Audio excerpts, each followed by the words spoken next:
Hey guys, so we are going to be introduced to a new book series. This book series is the one that we're going to be following pretty much the whole school year, and it's called Among the Hidden, and it's by Margaret Peterson Haddix. This book series is known as the Shadow Children series, and this is a type of book known as a dystopia. Dystopia books are similar, or movies are similar to Hunger Games, where there's like a future world and some problems that they may have that relate to government issues. Fix my light. Relate to government issues.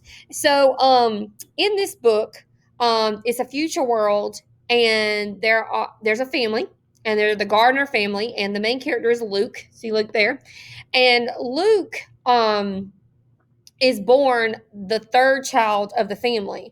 Well, the problem is in this future world that families can only have two children, and they can have two children, and after that, they can't have any more because the world has become overpopulated and there is a food shortage. So there's not enough food to go around. The world's overpopulated, so people can only have two kids. After that, you can't have any more. So because Luke is a third child, he is among the hidden. He's a shadow child. His family hides him away in the attic. And, he comes down and, uses the bathroom and takes showers, and he goes outside and play because he lives out in the country.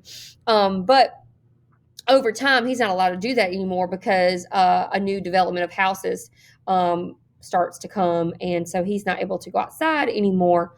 So things start to unravel for him, and some things are revealed about his world. But I think it's just a really, really good, deep book, and I think you guys are going to really enjoy it. So I'm going to read chapter 1 here, and then you'll be able to click on the next videos for chapters 2, 3, 4, and 5. And that's what you'll be, reading this week with me in class. So you can listen to me read. You can also follow along with the PDF I have posted of Among the Hidden by Margaret Peterson Haddix. Let's begin.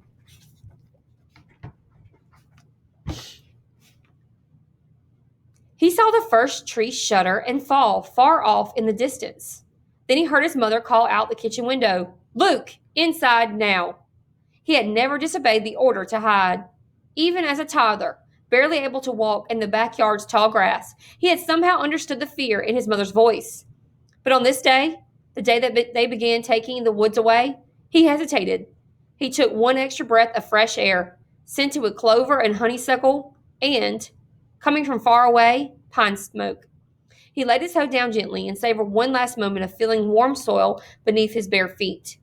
He reminded himself, "I will never be allowed outside again. Maybe never again as long as I live." He turned and walked into the house, as silently as a shadow. Later that evening at the dinner table. "Why?" he asked at the supper table that night. It wasn't a common question in the Gardner house. There were plenty of hows.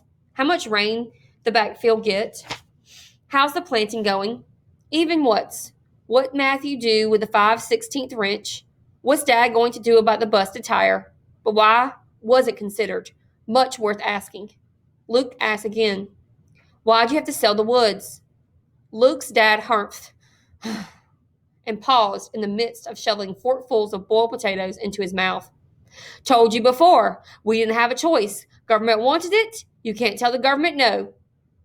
Mother came over and gave Luke's shoulder a reassuring squeeze before turning back to the stove. They had defied the government once with Luke. That had taken all the defiance they had in them, maybe more. "We wouldn't have sold the woods if we hadn't had to," she said, ladling out thick tomatoey soup. "The government didn't ask if we wanted houses there." She pursed her lips as she slid the bowls of soup onto the table. "But the government's not going to live in the houses," Luke protested. At 12 years old, he knew better, but sometimes still pictured the government as a very big, mean, fat person, 2 or 3 times as tall as an ordinary man, who went around yelling at people, "Not allowed," and "Stop that." It was because of the way his parents and older brothers talked. "Government won't let us plant corn there again. Government's keeping the prices down. Government's not going to like this crop." "Probably some of the people who live in those houses will be government workers," Mother said. "It'll all be city people." If he'd been allowed, Luke would have gone over to the kitchen window and peered out at the woods, trying for the umpteenth time to picture rows and rows of houses where the firs and maples and oaks now stood, or had stood. Luke knew from a sneak peek right before supper that half the trees were now toppled. Some already lay on the ground. Some hung at weird angles from their former lofty positions in the sky. Their absence made everything look different, like a fresh haircut exposing a band of untanned skin on a forehead. Even from deep inside the kitchen, Luke could tell the trees were missing because everything was brighter, more open, scarier. And then, when those people move in, I have to stay away from the windows, Luke asked, though he knew the answer. The question made Dad explode. He slammed his hand down on the table. Then you gotta stay away now. Everybody and his brother's going to be trampling around back there to see what's going on. They see you? He waved his fork violently. Luke wasn't sure what the gesture meant, but he knew it wasn't good.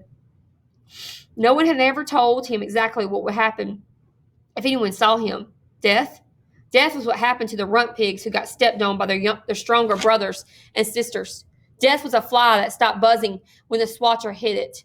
He had a hard time thinking about himself in connection with the smashed fly or the dead pig, gone stiff in the sun. It made his stomach feel funny even trying. I don't think it's fair we've got to do Luke's chores now. Luke's other brother, Mark, grumbled.